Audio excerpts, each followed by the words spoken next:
Yamaha MT-15 version 2 BS7। আজকের এই ভিডিওতে আমি আপনাদেরকে এই গাড়িটার একটা রিভিউ ভিডিও করে দিব, যেখানে আমি জানানোর চেষ্টা করব এই গাড়িটাতে আপনারা কি কি সুযোগ সুবিধা পাবেন, এই গাড়িটা কাদের জন্য সবচেয়ে বেস্ট হবে এবং কোন কোন দিক থেকে এই গাড়িটা সবচেয়ে বেটার এবং কোন কোন দিক হচ্ছে এই গাড়িটার অসুবিধা। সোজা কথা, সুবিধা অসুবিধা সব কিছুই আমি এই ভিডিওতে আপনাদেরকে দেখানোর চেষ্টা করব। তো সবার প্রথমে আমরা একটু 360 ডিগ্রি ভিউটা যদি একটু দেখার চেষ্টা করি, দেখেন গাড়িটা কত সুন্দর একটা গাড়ি। এই হচ্ছে টোটাল আউটলুকটা একটু দেখার চেষ্টা করেন। এই হচ্ছে ফুল আমার ফ্রন্ট ভিউ পাশ থেকে এবং হচ্ছে উপর থেকে, মানে সব দিক থেকে গাড়িটা কিন্তু খুবই জোস একটা গাড়ি। দেখেন এই হচ্ছে ওভারঅল কন্ডিশন। হ্যাঁ, তো প্রথমেই যদি বলি গাড়িটার সবচেয়ে মেইন বা আকর্ষণীয় যে জিনিস সেটা কোনটা, সেটা হচ্ছে এটা লুক। বিশেষ করে এইটার সামনের যে লুকটা, এইটা মারাত্মক লেভেলের সুন্দর। এটা আসলে যারা MT-15 এর আগে চালিয়েছেন দেখেছেন তারা নিশ্চয়ই জানেন MT-15 লুকের সাথে অন্য কোনো গাড়ির লুকের সহজে কোনো তুলনা হয় না। বিশেষ করে এর যে দুটো চোখ রয়েছে, এই চোখ দুইটা হচ্ছে অস্থির। যদিও চোখ দুইটা থাকে একটু বড়, আমি এখানে স্টিকার লাগিয়ে এটাকে একটু ছোট করে রেখেছি। এটা হলো যার যার ব্যক্তিগত বিষয়। তো ফ্রন্ট ভিউ থেকে আমরা যদি দেখি, এই DRL দুইটার সাথে এটার ভিতরে প্রজেকশন হেডলাইট রয়েছে, যেটা R15 ভার্সন 4 R15M ওগুলো তো যেই প্রজেকশন হেডলাইট, এইটা তো সেম প্রজেকশন হেডলাইট। হ্যাঁ, এরপরে আমরা যদি বলি এই BS7 গাড়িটাতে আপনারা আপসাইড ডাউন সাসপেনশন পাচ্ছেন। আপসাইড ডাউন সাসপেনশনের সুবিধা হচ্ছে এটা ভাঙাচোরা বলেন অথবা ভালো রাস্তা বলেন, সব জায়গায় রাইডারকে সবচেয়ে বেশি সেফটি প্লাস স্মুথনেস দিয়ে থাকে। এই জন্য আপসাইড ডাউন সাসপেনশনটা খুবই কাজের একটা জিনিস। তো ওভারঅল মানে এইটা একটা পারফেক্ট মেশিন সব দিক থেকে। এখন আমরা যদি বলি টায়ারের কথা, দেখেন এই গাড়িটাতে সামনের যে টায়ারে ব্যবহার করা হয়েছে 100/80 17 নাম্বার টায়ার, এবং এই গাড়িটার যে পেছনের টায়ারটাতে ব্যবহার করা হয়েছে 140/70 17।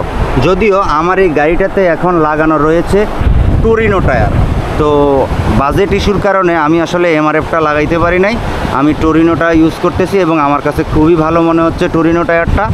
এবং এই যে পিছনের যে মাঠগার্ডটা দেখতে পাচ্ছেন, ফুল মাঠগার্ড, যেহেতু বর্ষাকাল, বর্ষার জন্য মূলত হচ্ছে আমি এখানে ফুল মাঠগার্ডটা ইউজ করেছি। কারণ আপনি যদি MT-15 গাড়িটা কিনেন তাহলে বর্ষাকালে আপনার মোটামুটি অবস্থা যদি 70-80-র উপরে চালান আপনার অবস্থা খারাপ হয়ে যাবে, যার কারণে আমি হচ্ছে এখানে ফুল একটা মাঠগার্ড ব্যবহার করেছি। তো এই গাড়িটার দেখেন পিছনে যেই হচ্ছে গ্র্যাবরেল যেটা আছে দুই পাশে, সেটা তো আছেই, বাট পিছনে কিন্তু এক্সট্রা একটা কেরিয়ার লাগানো আছে। এই কেরিয়ারটা আমি এক্সট্রাভাবে লাগিয়েছি কারণ বসার সুবিধার্থে বা ধরার সুবিধার্থে এখানে একটা ভারী কেরিয়ার আমি লাগিয়েছি। এরপরে বলি যে এটার হচ্ছে যে সিটটা রয়েছে, দুইজনের জন্য পারফেক্ট একটা সিট, মানে খুবই সুন্দর সিট। কিন্তু আপনারা যদি 3 জনের হিসেব করেন তাহলে 3 জন মোটেও এই গাড়িতে বসা যায় না বা বসা যাবে না। আমি যদি একটু মিটার ভিউটা আপনাদেরকে একটু দেখাই, এই হচ্ছে মিটার ভিউটা, একটু চাবিটা অফ করে দেখাই।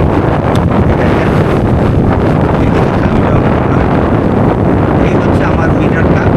তো মিটারটাও জোস। এই মিটারের ভিতরে সব ধরনের তথ্যই কিন্তু অ্যাভেলেবেল রয়েছে, সব ধরনের তথ্য আপনি পাবেন। আমি একটু দেখাই যে আমার এখন এফ ট্রিপে গাড়িটা চলতেছে, তারপরে 6টা 8 বাজে, তারপরে হচ্ছে kilometre per litre, average kilometre per litre, তারপরে হলো অ্যাভারেজ গতি, তারপরে ট্র্যাকশন কন্ট্রোল, তারপরে ওডোমিটার, তারপরে ট্রিপ 1 ট্রিপ 2, মোটামুটি এখানে আপনারা সব ইনফরমেশনগুলোই পাবেন। তো ভার্সন 2 BS7-এ যেই ইন্ডিকেটর লাইটগুলো, এই ইন্ডিকেটর লাইটগুলো হচ্ছে সম্পূর্ণ LED ইন্ডিকেটর লাইট। হ্যাঁ, আমি একটু একটা লাইট আপনাদেরকে জ্বালায়া দেখাই। এই হচ্ছে এলইডি ইন্ডিকেটর লাইট, ঠিক আছে, এটা অনেক সুন্দর এলইডি ইন্ডিকেটর লাইটটা।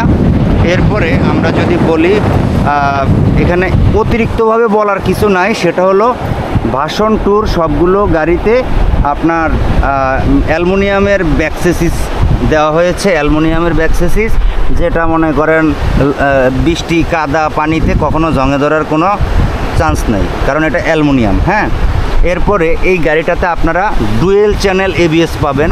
দেখেন, এই হচ্ছে ফ্রন্টের এবিএস এবং এই হচ্ছে পিছনের এবিএস, এই হচ্ছে পিছনের এবিএস, এবং একই সাথে এই গাড়িটাতে আপনারা ট্রাকশন কন্ট্রোলও পাবেন।